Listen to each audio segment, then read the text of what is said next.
Good day everyone, my name is Francis Stephen D. Caraig from BS Cream 1.2. Today, I am presenting my final infographic which examines the critical role of intercultural communication within the field of criminology and law enforcement. In the justice system, cultural competence is not just an elective skill. It is a fundamental component of effective policing and community relations. My project explores how understanding cultural can be the difference between de-escalation and conflict. As shown in my infographic, data suggests that community-based policing is most effective when officers use inclusive and politically correct language. This builds the public trust necessary for maintaining peace and order in diverse society. To improve our justice system, we must move toward deep intercultural awareness.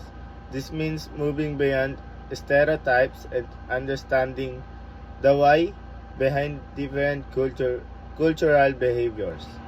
My infographic highlights 3 pillars for criminology professionals. 1. Linguistic sensitivity, using neutral and respectful language to avoid escalating tense situations. 2.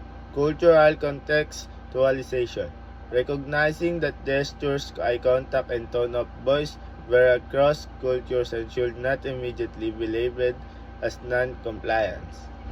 3. Procedural justice, ensuring that every individual, regardless of their background, feels heard and treated with dignity.